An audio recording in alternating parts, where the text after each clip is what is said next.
इंशाअल्लाह ताला याद रखिए कि न सिर्फ टेक्नोलॉजिकल एज बल्कि हम we are a battle hardened air force. हमारे साथ बिलीफ भी है कि we will always fight out numbered. सो ये मोरल और बिलीफ का भी बहुत बड़ा ताल्लुक है। They are a professional air force. Indian air force का हमें अंडररेट नहीं करना चाहिए, वो भी कभी कभी हमें नुकसान पहुंचाएंगे।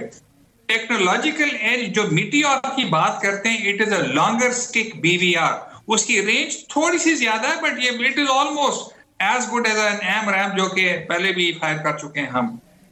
उसके लिए हमारी एयर स्टाफ उनको पूरा कॉग्निजेंस है उन्होंने क्या करना है। गालिबन एज अ रिटायर्ड ऑफिसर मुझे ऑफिशियली चीजें नहीं है पता। J10 जो है वो JF-17 से थोड़ा सुपीरियर है। उसके पास रेडार बेहतर है, उसके ऊपर बीवीआर बहुत अच्छा है जो लगा हुआ है, जो कि ब्लॉक 3 JF-17 में भी लग जाएगा, ऑल्दो उसके ऊपर मैच हुआ है। So we will have no problem. J-20 जो है वो एक स्टेल्थ एयरक्राफ्ट है जिसमें के एक इंटरनल वेपन बे है, उसमें सारे मिसाइल कैरी करता है। उसकी खाली लिमिटेशन है। और याद रखिए, it is not the plan form that matters. अब JF-17 आ गया ना हमारे पास, हम उसको ब्लॉक 1, ब्लॉक 2, ब्लॉक 3 में क्या है, ऐसा रेडार है। और वो रेडार है जो कि बेक वक्त 70-80 एयरक्राफ्ट को टारगेट्स को ट्रैक कर सकता है और उनको एंगेज कर सकता है। उसमें फ्यूजन है इंफॉर्मेशन और एवियोनिक्स की, और उसके अंदर फ्लाई बाय वायर बेहतर है। सो हम बहुत सारी चीजें कर सकते हैं JF-17 के साथ। बट एनीवेज JF-10 जो है वो जेफ थंडर से बेहतर है। और J-20 जो है ऑफ कोर्स महंगा है। इस वक्त हम अपनी we will be able to manage our threats with J-10। Absolutely absolutely. हमारी जो शाहीन एक्सरसाइजेस हैं उसमें हमने बहुत सीखा। चीनियों ने भी हमसे बहुत सीखा। मैंने F-6 F-7 उड़ाए हुए हैं, मिराज उड़ाया हुआ है। चीनियों ने जितना हमने F-6 F-7 के साथ टैक्टिक्स डेवलप किए और जितनी हमने उसमें मॉडिफिकेशंस की, चीनियों ने बहुत सारी चीजें सीखी। तो एज का हमें कोई मसला नहीं। मैं दोबारा कहता हूं कि ब्लॉक 3 जो है, याद रखिए, जो रफाल है वो रफली 4.5 जनरेशन फाइटर है। ब्लॉक 3 जो है will almost be as good. और अगर उस पर PL-15 आ जाता है जो कि it's a matter of money only, then block 3 is going to be maybe in some ways better than. और इस वक्त ऐसा रेडार मुझे कुछ इंफॉर्मेशन है उसके कंपोनेंट्स तैयार हो रहे हैं यहीं कामरा में, जो कि एक बहुत सुपीरियर रेडार है। तो वो हो गया तो हमें कोई मसला नहीं है। JF-17 will stand all grounds.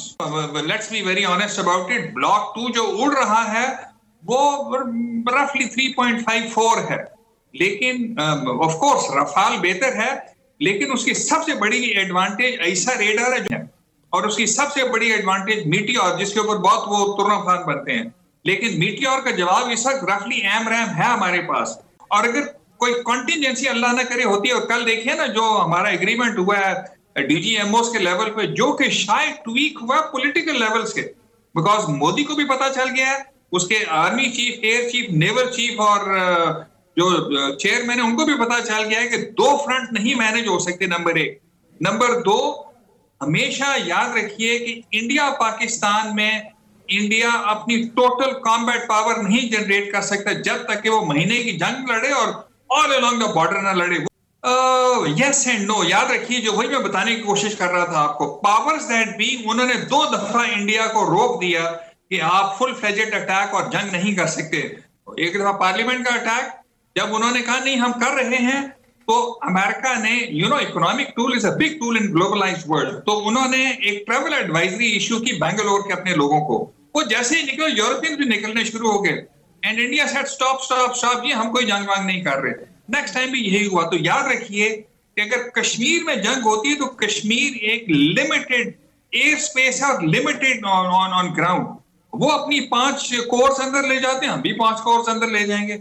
वो अपने top of the line 5 squads लेके जाते हैं, हम भी ले जाएंगे। So we have parity. India has understood this. आज हमारा एक फंक्शन था एयर हेडक्वार्टर्स में और उसने दिल बड़ा कर दिया हमारा, because you must have seen some videos के हमारे पायलट्स ने, हमारे चीफ ऑफ एयर स्टाफ ने एक बड़ा ही सोबर और बड़ा जबरदस्त फंक्शन किया। हमें बदरजाए उत्तम बहुत फख्र महसूस होता है जब हम 27 फरवरी को याद करते हैं। 27 फरवरी, if you notice, in addition to, जैसे आपने कहा ना 65 war, we have done well. 65 war में एक रेड लेटर डे था और वो था 7 सितंबर। 7 सितंबर को आलम साहब ने 5 जहाज गिराए थे और उन्होंने बताया था कि एक दिन पहले जब हंटर्स ने हमारे 2 शहीद जो थे हमारे, जिनकी हम बहुत इज्जत करते हैं, रफीकी साहब और यूनुस साहब, they shot them down aerial combat में, तो लोग थोड़ा सा मोरल नीचे था लोगों का, पायलट्स का। तो आलम साहब ने सबको इकट्ठा किया एंटी रूम में। उनका छोटा कद था तो उन्होंने एक टीवी पर से, पेडेस्टल से टीवी हटवाया और खड़े होकर उन्होंने सबको एड्रेस किया। उन्होंने कहा that's not a problem, Hunter को F-86 से मारना कोई मुश्किल नहीं है। और अगली सुबह जाकर उन्होंने 5 जहाज मारे। इसी तरह से हमारा मोरल बुलंद हो गया as a retired air warrior, sky blue warrior. We are morale went sky high जब अभिनंदन को विंग कमांडर नुमान ने और हसन सिद्दीकी ने एक सूखा 30 को मारा और हमारे JF-17 और मराजिस ने जाके ठीक निशाने लगाए और उनको न सिर्फ बावर करवाया कि we are reestablishing our military deterrence and political deterrence. Absolutely हमारी जो शाहीन एक्सरसाइजेस हैं उसमें हमने बहुत सीखा। चीनियों ने भी हमसे बहुत सीखा। मैंने F-6 F-7 उड़ाए हुए हैं, मिराज उड़ाया हुआ है। चीनियों ने जितना हमने F-6 F-7 के साथ टैक्टिक्स डेवलप किए और जितनी हमने उसमें मॉडिफिकेशंस की, चीनियों ने बहुत सारी चीजें सीखी। तो एच का हमें कोई मसला नहीं। मैं दोबारा कहता हूं कि ब्लॉक 3 जो है, याद रखिए, जो रफाल है वो रफली 4.5 जनरेशन फाइटर है। ब्लॉक 3 जो है will almost be as good.